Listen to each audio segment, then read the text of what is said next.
Hi everyone, my name's Annette and welcome back to Cotto Verde. If you haven't been here before, we garden in South Buckinghamshire here in the UK, which is equivalent to a zone 8A in the US.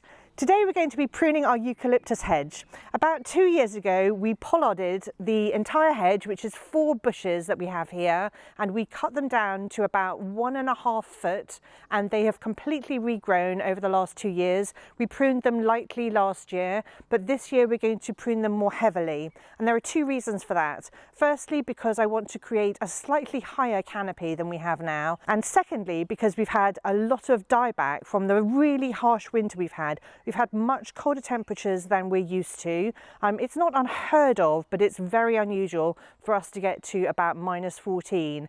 And you can see on some of the plants behind us, on some of the trunks and stems, that the leaves have become very brittle. They're a really light shade of brown and they're basically falling off. So the leaves have died.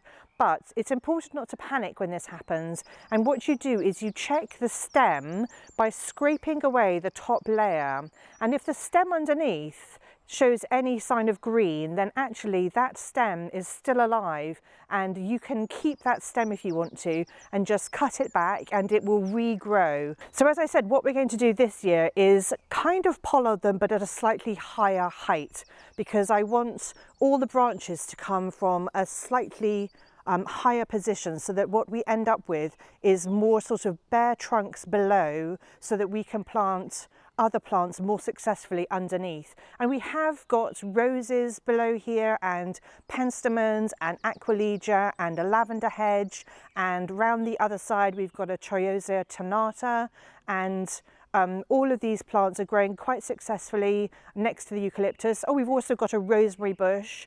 So actually plants do thrive underneath here, but what I want to do is sort of create more interest, because this hedge behind me here is one side of our seating area on our patio, and I'd just like a little bit more interest beneath the hedge, but still keeping that sort of enclosed privacy feeling. So that's what we're going to do today. Now all you need, depending on the size of your trunk, you'll need a saw or some loppers or some secateurs. And actually, if you are going to pollard your eucalyptus, it's best to make sure that they are significant width. If you try and pollard like a short stem, then that trunk or that stem probably isn't going to regrow as successfully. It may regrow from the tip where you've cut it, but you won't get as many shoots off the actual stem itself. Whereas if you pollard a eucalyptus, what you'll find is the actual trunk starts sprouting. And I'll try and put some clips in here of when we did it before, or in fact what I'll do actually is I'll put a link in the description below to our initial video where we pollarded our trees, and then the follow-up videos that I did showing you how the eucalyptus regrows just by sprouting from the trunk that's left. So I'm going to get Richard to come and help me today to chop down some of this eucalyptus. So these here are the trunks where the leaves have become very brown, and if you touch them, a lot of them have just fallen off. But let me show you how to scrape the trunk and figure out that it's still alive. So in some cases you can just use your thumb to scrape it away, and there you can see that it's green underneath, which means this is still alive. And so I'll go further up the trunk and scrape a bit more higher up, and in fact it's all looking pretty good. So if you want to see whether a little branch is still alive, again you can just scrape a little bit back, and if it's green underneath, even though, I mean, you would think that this was completely dead, but actually these branches are still alive. The other thing I think is really interesting about eucalyptus is that as the branches get older, the leaves really elongate. Whereas if you've got new branches, the leaves are more sort of this shape. Ooh, it's quite high up. And then these are the new shoots that are forming this season.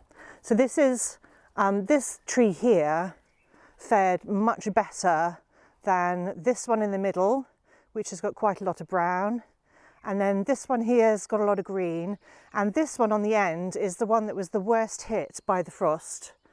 So you can see that a lot of this one is quite brown. So this is the rosemary bush we've got, and you can see that we've got, aquilegia and then a lavender hedge along here, and this is a Cheshire rose that does really well. And these are my Cephalaria gigantica. I've got 3 plants there and absolutely loads of seedlings, which I'm going to move to another area because I love it so much. And then here we've got a penstemon, which also does really well underneath here. But what I would like is just a little bit more sort of colour in this area, and on the other side of the hedge I want to put more plants there too.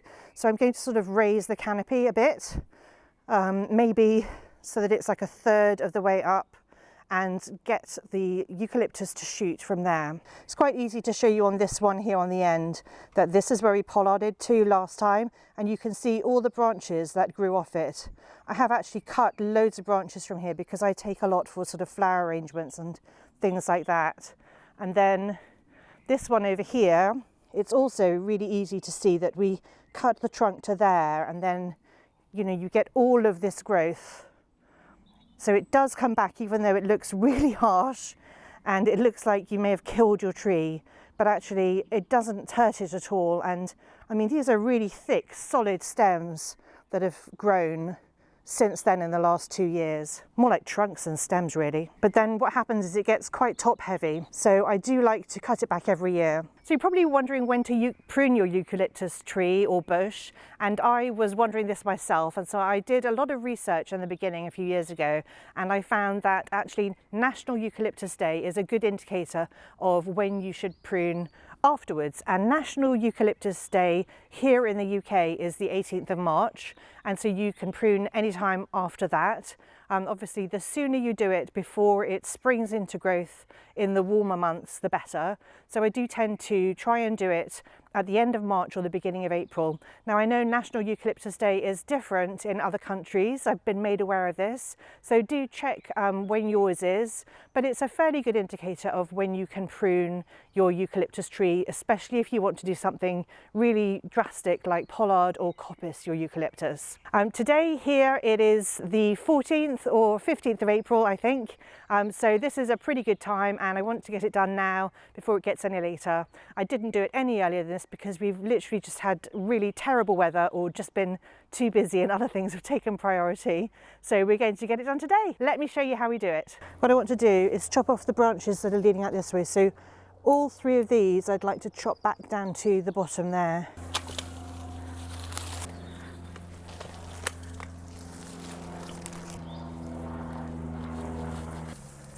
I've got it. And then I think I'm going to chop off the one that's sticking out towards you.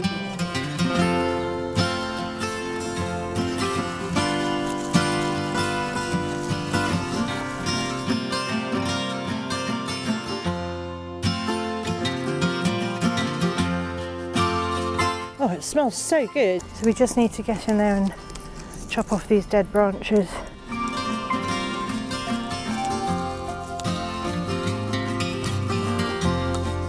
So now we need to decide how we're going to tackle these 2. I think we should do this one in the middle here first. Yes, just make it the same height as the others. So we're taking off quite a lot, but it will be absolutely fine. And then we've just got this enormous monster to deal with, which is super tall.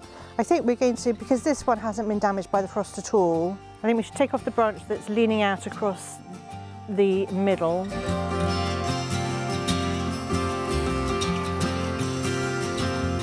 Certainly, let's start with the thickest trunk. So this trunk right at the front here, bring it down to the same height as the others.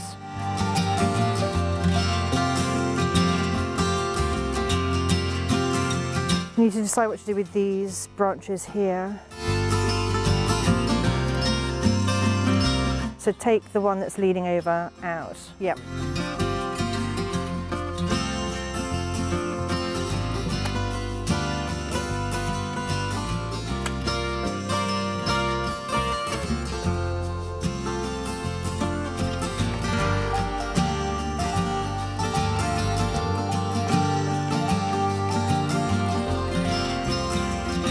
Okay, what I'm going to do is just take these down to the same height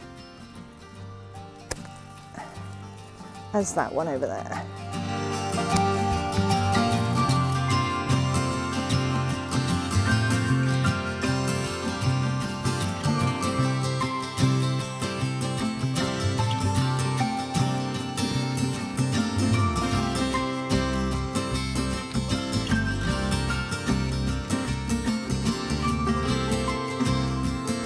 pretty brutal, but I know, having done this before, at least twice, if not 3 times, I think it's only twice, that it's definitely going to grow back. And what we've done is we've reinvigorated the eucalyptus, and we've just tamed it to how we want it. Now, eucalyptus can grow really fast. In fact, they do grow really fast, even here in South Buckinghamshire.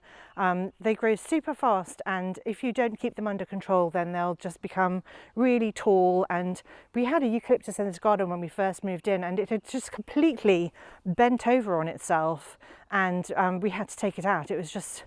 and it was in the wrong place anyway, but that's what can happen. They just become absolute monsters if you don't tame them. So if you want to grow a eucalyptus hedge, don't be afraid to prune it right back. Now, you would have seen that we've taken off all the little spindly branches, even ones that still looked a bit green, and I'll show you why. It's because the leaves were very mottled, and I was worried that maybe they had some sort of disease, and I thought it's just best to take off all the little tiny branches and just clear away all of the stuff that looks strange. So even the really healthy branches looked like this. They had these sort of green leaves with purpley brown mottled bits on them, and so they weren't healthy. I didn't think they were healthy anyway. I'm hoping that it's focusing on the leaves so that you can see. Anyway, that's why we took all the little branches off. Plus also we wanted to clear the base of the stems so that hopefully I can get other plants in the bottom there and just have a bit more colour. So let me show you what we've done. This one here on this end, we just left 2 of the straighter stems and we cut them back. What is that? That's probably about 4 or 5 foot. No, it's not 5 foot. It's about 3 or 4 foot. It's about 1 metre high, something like that. We didn't make a measurement. I just judged where I wanted the branches to grow up from. And what will happen actually is all of these stems here will start having little shoots on them, and they will make side branches, just like they did before. And then with this one here, we've left 3 really strong trunks that are quite thick and robust, and a sort of thinner one, but this was the one that was hit least by the frosts and was definitely one of the healthier ones. This one over here was hit quite badly, so it's kind of got 1 trunk here. You can see where we pollarded it before, and then it's got 1 trunk and a little one, and then coming off this way there's another one. So we've left those 2, and probably next year I'll decide which one of those I want to keep. And then this one here, let me get closer. This one here, that's where we pollarded it the first year, and then it's got 3 super strong trunks and one at the back there that's a little bit thinner, but it's fine. And again, we've cut this one back to about the same height, so just over 1 metre I'd say that all of these are. And then we have got actually a 5th one here that from the moment we put it in wasn't particularly happy, but we've persevered with it, and we did coppice this one right down to the ground in the first year, and it's finally got some fairly decent, I don't know why this spot is just not good, but it's finally got 2 fairly decent straight trunks on it. So I've cleared everything away except for those 2 and just cut those back a bit at the top, and then we will see how those do. I mean, to be honest with you, it's not taking up much space, and if it succeeds then that would be great, and if it doesn't, we'll just leave it being a little bit pathetic there. It's hidden most of the time by the cherries here at the back, and in the summer the giant scabious take over anyway, and I've got a lovely deutzia here that also takes up a lot of space. So in fact, if this eucalyptus doesn't ever really do much more than that, that would be fine. And I do tend to take quite a few cuttings off that one anyway, because it's more hidden and doesn't affect my hedge. So that's it for today. I hope you found it interesting and useful if you're thinking of growing some eucalyptus. I highly recommend eucalyptus. It's pretty hardy. Even though we had quite a lot of dieback, it didn't matter because we always prune our eucalyptus anyway, and the plants, the trees, are still alive. So I count that as a success. Anyway, if you're interested, as I said, in seeing more about our eucalyptus and how we've pruned them in the past, then do take a look in the description below where I've linked some videos videos, or have a look on the playlist on my channel that's called Eucalyptus, because you'll find all the videos about our eucalyptus hedge there and how to look after them and how we've pruned them in the past. And if you've enjoyed this and want to see more, then do subscribe to my channel, and if you've enjoyed the video, give it a like. I would really appreciate that. It does help me. Thank you so much for watching, and I'll see you all next time.